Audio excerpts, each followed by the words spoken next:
Hola, Dios te bendiga, espero que estés muy pero muy bien. Bienvenidos a un nuevo video de la serie Leemos la Biblia en un año, nuestro desafío diario, video a video, de leer la Biblia de tapa a tapa en un año. Y así avanzamos en la primera epístola a los Corintios. Vamos a leer los capítulos 5, 6, 7 y 8, que son capítulos relativamente cortos, que van a abordar diferentes temáticas que son tan necesarias para nuestra vida también. Siempre agradeciéndoles a ustedes, a nuestro gran Dios por su providencia de salud y a las editoriales que apoyan la serie.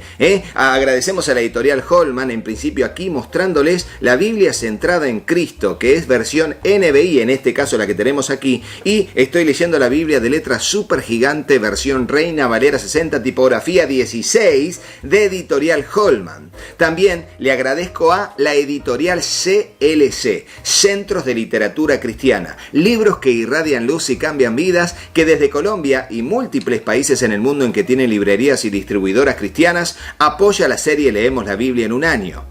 También agradecemos a la editorial Portavoz, la editorial de la Biblia de una joven conforme al corazón de Dios, y tantos otros materiales que la editorial Portavoz tiene, que son muy edificantes para nosotros. Gracias por el apoyo también a la editorial Portavoz. Y ahora oremos y comencemos. Señor Dios, vamos a tu presencia agradecidos por este tiempo que podemos estar aquí leyendo tu palabra y meditando acerca de ella para nuestra edificación y corrección. Señor, en el nombre de Jesús presentamos nuestro corazón como una tierra fértil donde tu palabra, tu semilla, será sembrada. Te ruego, Dios, que allí pueda germinar, crecer y dar fruto al 100, al 60 o al 30 por uno, conforme sea tu propósito y nuestra fe en tu bendita palabra. Te lo pedimos en el nombre de Jesús y juntos decimos amén. Y de paso les cuento que cada vez que hacen un devocional, así como este que estamos haciendo, es indispensable orar antes de hacer un devocional. No es que digo, bueno, voy a tomar un té o unos mates en Argentina o en Uruguay, como decimos, y voy a leer la Biblia. No. Antes de leer la Biblia, pedirle al Señor que nos hable. Y luego de que Él nos habló, que nos instruyó, hacer una oración para poder hacer una conclusión, pidiéndole a Dios que nos ayude a enfrentar, a alentarnos, a tomar fuerzas, lo que sea, sobre eso que nos habló. Que aquí no lo hacemos porque cuando terminamos, pero sí al comenzar siempre oro para por lo menos hacer esta oración al principio. Dice así el capítulo 5, un caso de inmoralidad juzgado. Tremendo lo que vamos a leer aquí. Dice así: de cierto se oye que hay entre vosotros fornicación, y tal fornicación cual ni aun se nombra entre los gentiles, tanto que alguno tiene la mujer de su padre. O sea que un hombre estaba conviviendo sexualmente, era pareja de la mujer de su padre, no su madre, sería su madrastra, ¿sí? Estaba con la mujer de su padre teniendo relaciones sexuales, conviviendo. Tremendo. Eso era penado por la ley de Moisés, hasta con apedreamiento tenían que matar a ese hombre. Bueno, a los dos. Y vosotros estáis envanecidos. ¿No debierais más bien haberos lamentaros para que fuese quitado de en medio de vosotros el que cometió tal acción? Fíjense, le está diciendo, ustedes no tienen vergüenza. Esto es una inmoralidad y está en la iglesia y ustedes no dicen nada. Ustedes, bueno, están allí, andás a ver si no era uno de sus líderes o algún familiar de algún líder con también autoridad. Porque a veces pasa que se empiezan a dar concesiones en el liderazgo. Cuidado, no hay concesiones en el reino de los cielos frente a responsabilidades. Tenemos que tener mucho cuidado con eso.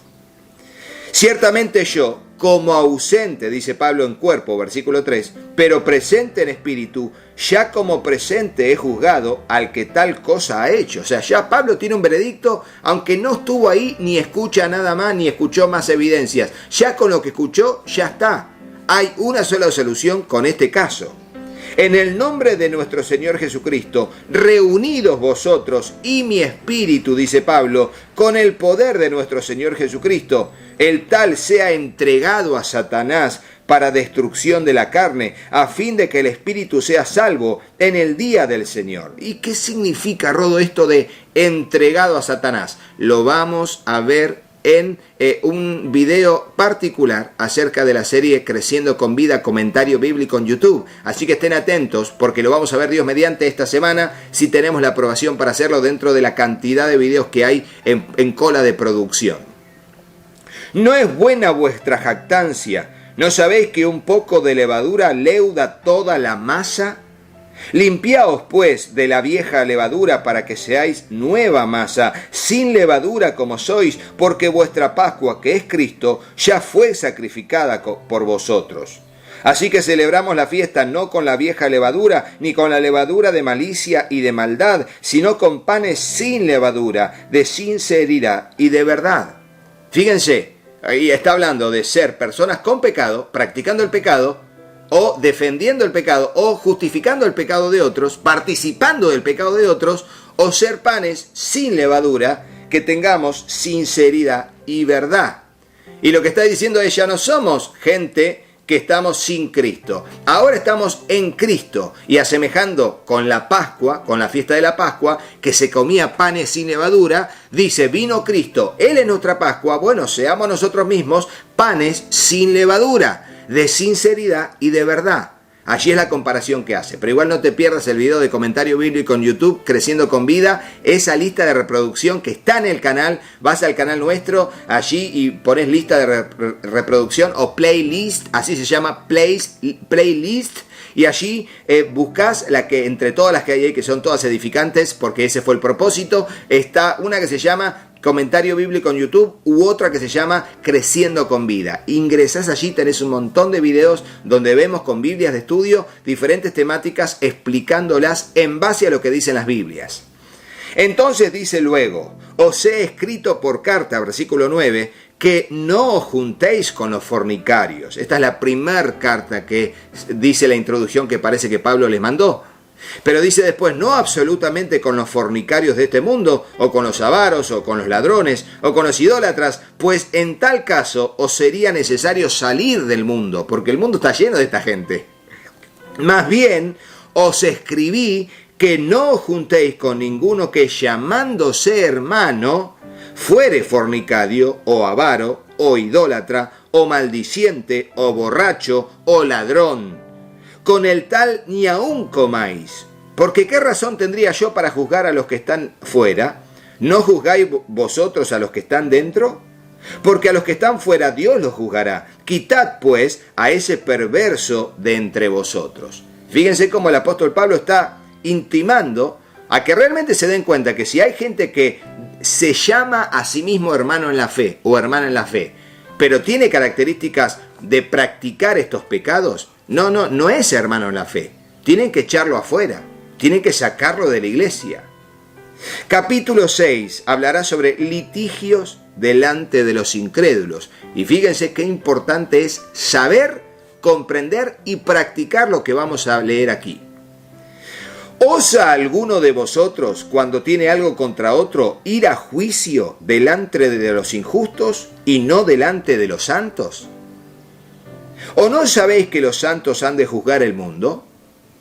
Y si el mundo ha de ser juzgado por vosotros, ¿sois indignos de juzgar cosas muy pequeñas? ¿O no sabéis que hemos de juzgar a los ángeles? ¿Cuánto más las cosas de esta vida? Si pues tenéis juicios sobre cosas de esta vida, ¿ponéis para juzgar a los que son de menor estima en la iglesia?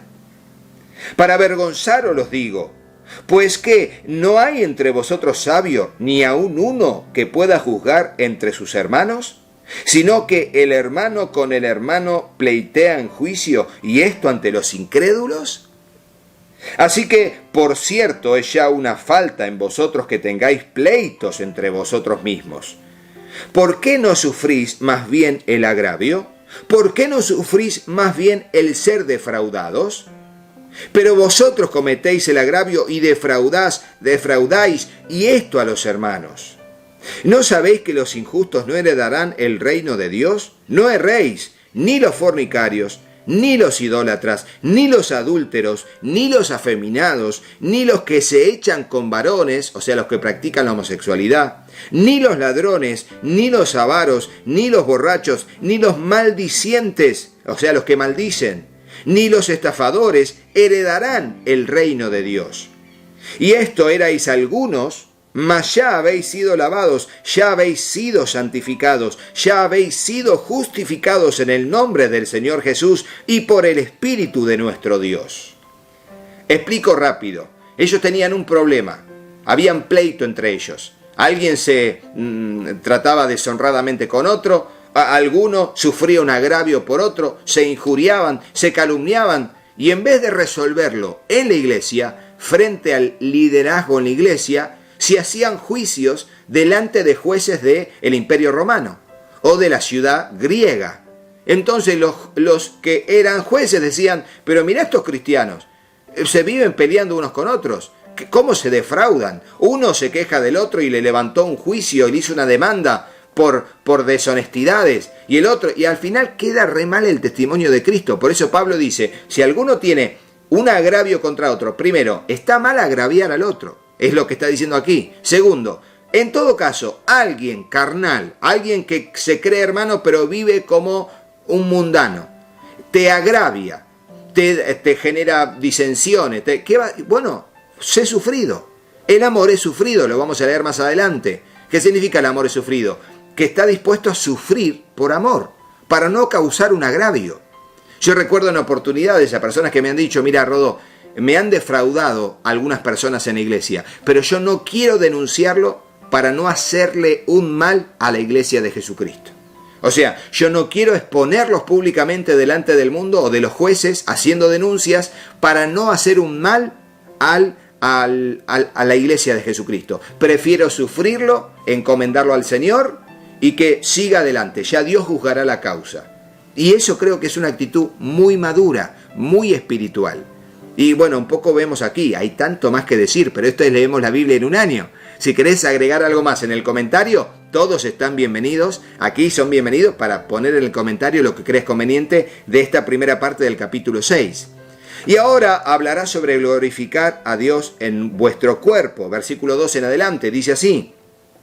Todas las cosas me son lícitas, mas no todas convienen. Todas las cosas me son lícitas, mas yo no me dejaré dominar de ninguna. Versículo para aprender de memoria y para ponerlo en el comentario.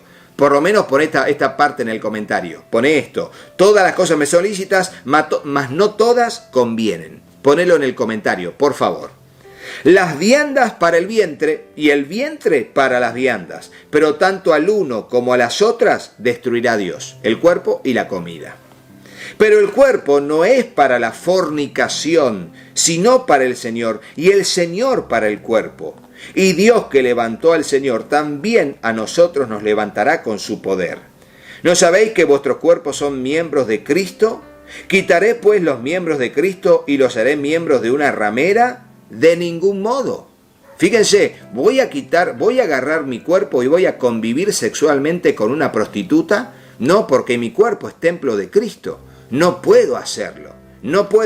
Y si bien dice, miren, podemos comer sí, porque el cuerpo fue hecho para la comida y la comida para el cuerpo desde el punto de vista de que necesitamos alimentarnos. Pero fornicar, no es una necesidad semejante a la comida diaria que tenemos que comer. Yo no debo estar con una prostituta cada 2 o 3 días porque lo necesito, así como necesito comer. No, cuidado. No debemos practicar tal pecado llamado fornicación. Y aquí dice, porque el cuerpo es del Señor, somos miembros del Señor. ¿No sabéis que el que se une con una ramera es un cuerpo con ella? Porque dice, los dos serán una sola carne, hablando de la relación sexual. Pero el que se une al Señor, un espíritu es con él. Huid de la fornicación. Cualquier otro pecado que el hombre cometa está fuera del cuerpo, mas el que fornica contra su propio cuerpo peca. ¿O ignoráis que vuestro cuerpo es templo del Espíritu Santo, el cual está en vosotros, el cual tenéis de Dios y que no sois vuestros? Porque habéis sido comprados por precio, glorificad pues a Dios en vuestro cuerpo y en vuestro espíritu, los cuales son de Dios. Fíjense, ¿no? Tremenda, porque de hecho, poned en el comentario si podés también esto, debo huir de la fornicación. Debo huir de la fornicación. Y eso es así. Leemos ahora el capítulo 7 titulado Problemas en el matrimonio. Tremendo capítulo de la epístola a los Corintios, la primera, ¿no? En cuanto a las cosas que me escribisteis, bueno sería al hombre no tocar mujer. ¿Qué le habrán escrito, no? Para que diga esto el apóstol Pablo. Pero a causa de las fornicaciones, cada uno tenga su propia mujer y cada uno tenga su propio marido. ¿Por qué dice a causa de las fornicaciones? Porque el hombre tiene la necesidad de tener relaciones sexuales, la mujer también, de tener sexo, pero claro, de hacer el amor con su esposo o su esposa. Pero si alguno dice, bueno, si está muy encendido fuego, digamos, tiene mucha necesidad física de sexo, no se esté quemando. No esté yendo a ver a una mujer, una prostituta, pagándole para tener sexo. No, mejor casate. Lo va a decir más adelante y ya lo leemos. Pero a causa de las fornicaciones, cada uno tenga su propia mujer y cada una tenga su propio marido, abordando la temática desde las dos perspectivas, del hombre y la mujer. El marido cumpla con la mujer el deber conyugal y asimismo la mujer con el marido. Y aquí el deber conyugal es hacer el amor con el esposo, tener sexo con su esposo, porque es un deber conyugal también.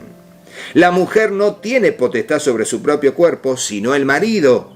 Ni tampoco tiene el marido potestad sobre su propio cuerpo, sino la mujer.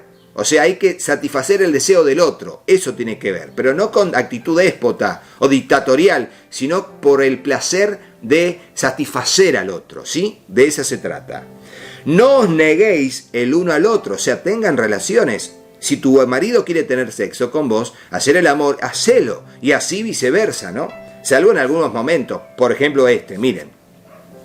No os neguéis el uno al otro, a no ser por algún tiempo de mutuo consentimiento, para ocuparos sosegadamente en la oración, y volved a juntaros en uno, para que no os tiente Satanás a causa de vuestra incontinencia. O sea, ¿cuándo dejo de tener sexo con mi esposa? Cuando de común acuerdo, con mutuo consentimiento, decimos, bueno, vamos a estar en un tiempo de oración. Y para tener ese tiempo de ayuno, de oración, también abstengámonos de tener relaciones sexuales para estar concentrados en nuestra relación con Dios en base a ese tiempo pautado.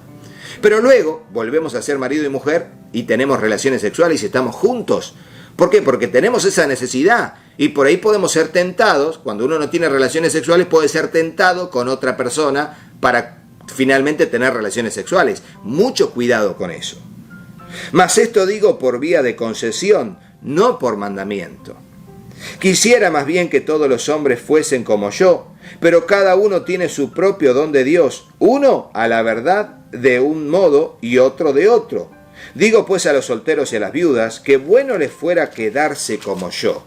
Pero si no tienen don de continencia, cásense, pues mejor es casarse que estarse quemando. Y les digo más, hay un video en la serie Creciendo con Vida, comentario bíblico en YouTube, que te dejo aquí el link, que en ese video trato, a través de la Biblia de estudio, de entender este concepto de ser eunuco para Dios. ¿Qué es ser eunuco para Dios? O sea, ¿qué es ser soltero para el Señor? ¿Qué es el don de la continencia? ¿Y cómo se desarrolla y cuándo una persona lo tiene y para qué lo tiene? Esto de ser soltero, ¿no? Esto del don de continencia. Bueno, allí mirá ese video y mirá todos los demás videos de la serie Creciendo con Vida o Comentario Bíblico en YouTube, que son dos listas de reproducciones diferentes, complementarias. Ahí está buenísimo. Seguimos. Versículo 10. Pero los que están unidos en matrimonio, mando, no yo, sino el Señor, que la mujer no se separe del marido.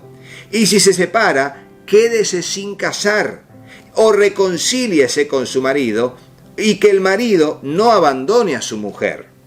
Y a los demás yo digo, no el Señor, si algún hermano tiene mujer que no sea creyente y ella consiente en vivir con él, no la abandone. Y si una mujer tiene marido que no sea creyente y él consiente en vivir con ella, no lo abandone.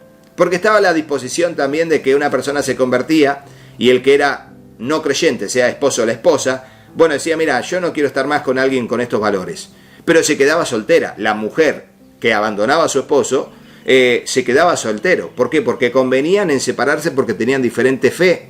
Y él no quería contaminarse con su idolatría o lo que sea. Lo cual hay que ver cada caso, no podemos tomar esto para decir, sí, me separo de mi esposa. No, pero no era buscarse otra, no, era quedarse consagrado al Señor. Pero en general el apóstol le decía, no, si él consiente en quedarse, quédense. No se separen, porque Cristo mandó que no se separen de su mujer o de su esposo o la mujer. Cuidado con esto, pero por favor no tomen decisiones apresuradas. Sobre todo, frente a temas así, consulten a sus pastores en su iglesia local, porque hay que tomar un criterio bíblico equilibrado, maduro, no emocional ni impulsivo. Cuidado. Entonces dice, porque el marido incrédulo es santificado en la mujer y la mujer incrédula en el marido, o sea, llegan al conocimiento de Cristo a través el uno del otro. Pues de otra manera vuestros hijos serían inmundos, mientras que ahora son santos. Está hablando de los niños, ¿no? Los niños. Pero si el incrédulo se separa, sepárese. Pues no está el hermano o la hermana sujeto a servidumbre en semejante caso, sino que a paz nos llamó Dios. Pero hay momentos en que sí me quiero separar. Yo me quiero separar y hay tanta disensión y maltrato que, sepárate. Dios nos llamó a paz. Y si la actitud de separarse, el hecho de separarse es ser pacificador, hacelo. Porque cuando la cosa no va más, no va más. Pero hay que tener mucho tacto. Les vuelvo a decir, no es para agarrarlo así de golpe y tomar decisiones impulsivas. No. Porque, ¿qué sabes tú, mujer, si quizás harás salvo a tu marido? ¿O qué sabes tú, oh marido, si quizás harás salva a tu mujer? O sea, le está diciendo, quizás llegue a conocer a Cristo a través tuyo. Quizás a través de tu predicación, de tu paz, de tu vida cristiana, lo ganes para Cristo. Y ese es el propósito, no separarte. Porque ya me convertí y me separo de ella, es una mundana. No. O viceversa con la mujer, con el esposo. Pero cada uno, como el Señor le repartió y como Dios llamó a cada uno, así haga. Esto ordeno en todas las iglesias. ¿Fue llamado alguno siendo circunciso?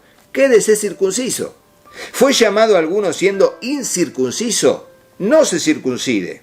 La circuncisión nada es, y la incircuncisión nada es, sino el guardar los mandamientos de Dios. Cada uno en el estado en que fue llamado, en él se quede. ¿Fuiste llamado siendo esclavo? No te dé cuidado, pero también, si puedes hacerte libre, procúralo más. Porque el que en el Señor fue llamado siendo esclavo, liberto es del Señor. Asimismo, el que fue llamado siendo libre, esclavo es de Cristo. Aquí toma la metáfora para entender cómo es la vida cristiana. Aunque somos esclavos, somos libres en Cristo. Y aunque somos libres, en realidad nos consideramos a nosotros mismos siervos, esclavos de Jesucristo. Por precio fuisteis comprados, no os hagáis esclavos de los hombres. Cada uno, hermanos, en el estado en que fue llamado, así permanezca para con Dios. En cuanto a las vírgenes, no tengo mandamiento del Señor, mas doy mi parecer. ¿Qué significa que no tiene mandamiento? Que Jesús no enseñó nada al respecto mientras estuvo en su ministerio terrenal. Entonces Pablo, que tenía la mente de Cristo y que era dirigido por el Espíritu Santo, daba, como si fuese palabra inspirada, porque era palabra inspirada del Espíritu Santo, mandamiento acerca de este tema que Jesús no había enseñado en el ministerio terrenal. Y dice entonces, como a quien ha alcanzado misericordia del Señor para ser fiel. Tengo pues esto por bueno a causa de la necesidad que apremia, que hará bien el hombre en quedarse como está. ¿Estás ligado, mujer? No procures soltarte. ¿Estás libre de mujer? No procures casarte. Mas también si te casas no pecas, y si la doncella se casa no peca. Pero los tales tendrán aflicción de la carne, y yo os la quisiera evitar. ¿Qué es esto de aflicción de la carne? Y bueno, la convivencia, las cuestiones de la administración, un montón de cosas que son como, no me lo esperaba todo esto, ¿no? Y traen aflicciones. De las cuestiones de la convivencia, del trato del uno al otro, las peleas, los momentos en que tenemos diferentes discusiones y debates. Bueno, eso es aflicción en la carne también. Pero os digo esto, hermanos, que el tiempo es corto. Resta, pues, que los que tienen esposa sea como si no las tuviesen, y los que lloran como si no llorasen, y los que se alegran como si no se alegrasen, y los que compran como si no poseyesen, y los que disfrutan de este mundo como si no lo disfrutasen, porque la apariencia de este mundo se pasa. Quisiera, pues, que estuvieseis sin congoja. El soltero tiene cuidado de las cosas del Señor, de cómo agradar al Señor. Pero el casado tiene cuidado de las cosas del mundo, de cómo agradar a su mujer y a su casa, y luego a sus hijos, y luego a sus nietos. Por eso el que es soltero tiene mucha más ventaja y menos aflicciones que un casado, casado con hijos, casado con nietos y todo lo demás, con posesiones. Todo eso es aflicción en la carne. Así hay asimismo diferencia entre la casada y la doncella. La doncella tiene cuidado de las cosas del Señor. La doncella es la soltera, ¿no?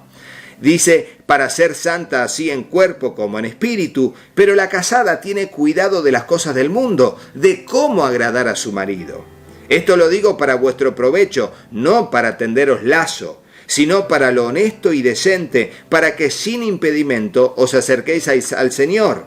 Pero si alguno piensa que es impropio para su hija virgen que pase ya de edad, y es necesario que así se haga, haga lo que quiera, no peca, que se case. O sea, si tenés una mujer que ya está media grande y ya pasa la edad y ya va a quedar solterona, entre comillas, bueno, que se case. Porque la mujer, el hombre, el padre, era aquel que tenía que buscar a un hombre para que se case con su mujer, con su hija, mejor dicho. Pero el que está firme en su corazón sin tener necesidad, sino que es dueño de su propia voluntad y ha resuelto en su corazón guardar a su hija virgen, bien hace. De manera que el que da en casamiento hace bien, y el que no la da en casamiento hace mejor. La mujer casada está ligada por ley mientras su marido vive, pero si su marido muere, libre es para casarse con quien quiera, con tal de que sea en el Señor, o sea que su futuro marido sea creyente también. Pero a mi juicio más dichosa será si se quedare así, y pienso que también yo tengo el Espíritu de Dios. Ahí respaldando sus palabras por la inspiración del Espíritu de Dios en Pablo. Finalmente leemos el capítulo 8, llamado y titulado Lo sacrificado a los ídolos. Y hay tanto que aprender, pero esto es leemos la Biblia en un año. Y dice así: en cuanto a lo sacrificado a los ídolos, que fue otra de las cosas que le fueron diciendo por carta al apóstol Pablo, por eso dice, en cuanto a ese tema que me escribieron, sabemos que todos tenemos conocimiento. El conocimiento envanece, pero el amor edifica. Si alguno se imagina que sabe algo, aún no sabe nada como debe saberlo. Pero si alguno ama a Dios, es conocido por él.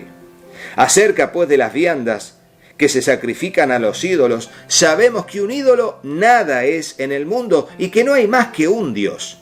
Pues aunque haya muchos que se llamen, algunos que se llamen dioses, sea en el cielo o en la tierra, como hay muchos dioses y muchos señores, para nosotros, sin embargo, solo hay un Dios, el Padre, del cual proceden todas las cosas, y nosotros somos para Él, y un Señor, Jesucristo, por medio del cual son todas las cosas, y nosotros por medio de Él. Pero no en todos hay este conocimiento, porque algunos, habituados hasta aquí a los ídolos, comen como sacrificado a los ídolos, y en su conciencia, siendo débil, se contamina. Si bien la vianda no nos hace más aceptos ante Dios, pues ni porque comamos seremos más, ni porque no comamos seremos menos. Pero mirad que esta libertad vuestra no venga a ser tropezadero para los débiles, porque si alguno te ve a ti que tienes conocimiento, sentado a la mesa en un lugar de ídolos, la conciencia de aquel que es débil no será estimulada a comer de lo sacrificado a los ídolos, y por el conocimiento tuyo se perderá el hermano débil por quien Cristo murió. De esta manera, pues pecando contra los hermanos e hiriendo su débil conciencia, contra Cristo pecáis. Por lo cual, si la comida le es a mi hermano ocasión de caer, no comeré carne jamás, para no poner tropiezo a mi hermano. Y nosotros vimos en la epístola a los Romanos, y mencioné esta parte del libro de Corintios, de la epístola a los Corintios, que habla del débil en la fe, de aquel que pensaba que la carne que se comía, que era sacrificada a los ídolos, era contaminante. Y decir, no voy a comer carne porque se contamina. Y cuando alguien decía, pero un ídolo no es nada, es la carne esta, oramos por la carne y no pasa nada, la podemos comer. Pero el otro decía, no, porque hasta hace un tiempo yo comía esto como sacrificado a los ídolos y me contaminé con esto. Y no me quiero contaminar. Entonces, ¿qué tiene que hacer alguien que tiene más fuerza en el Evangelio, que no es un débil en la fe? Tiene que entender al otro, y si le es de tropiezo, aunque no sea de tropiezo, pero en su conciencia le es de tropiezo, no hacerlo. ¿Por qué? Para cuidar a ese débil en la fe, Y así con un montón de cosas y un montón de áreas en la vida cristiana en que uno tiene que cuidarse, no porque esté bien o está mal solamente, sino en base a si es o no de tropiezo al hermano débil. Y eso es lo que marca la diferencia. Y espero que nos haya bendecido la lectura y claro, podés poner en el comentario lo que quieras, pero sí me gustaría que pongas en el comentario: debemos cuidar a los débiles en la fe. ¿Escuchaste eso? Debemos cuidar, la palabra va a ser sostener a los débiles en la fe. Y así terminamos agradeciéndole a ustedes por estar allí del otro lado mirando este video, también a nuestro gran Dios por su providencia de salud y también gracias a la editorial Holman que apoya la serie Leemos la Biblia en un año, teniendo aquí la Biblia centrada en Cristo, versión NBI, en este caso esta es así, y estoy leyendo la Biblia de letras super gigante, tipografía 16 de editorial Holman. Agradezco también a la editorial CLC, que significa Centros de Literatura Cristiana, libros que irradian luz y cambian vidas, que desde Colombia y múltiples países en el mundo en que tienen librerías y distribuidoras cristianas, apoya la serie Leemos la Biblia en un año. También le agradezco a la editorial Portavoz, que es la editorial de la Biblia de una joven conforme al corazón de Dios, versión Reina Valera 60, y tantos otros materiales que tiene la editorial Portavoz para edificar nuestra vida en su propósito. Muchísimas gracias por el apoyo a la editorial Portavoz, Pero seguimos aquí y no te vayas de este video sin hacerle caso a mis hijos. Hola, yo soy Katy. Si te gustó el video, ponele me gusta y dejanos un comentario. Hola, yo soy Juanpi. Suscríbete al canal y activa la campanita. Y acordate de compartirlo con tus amigos. ¡Que Dios los bendiga muchísimo! Y hasta el próximo video. ¡Chao, chao!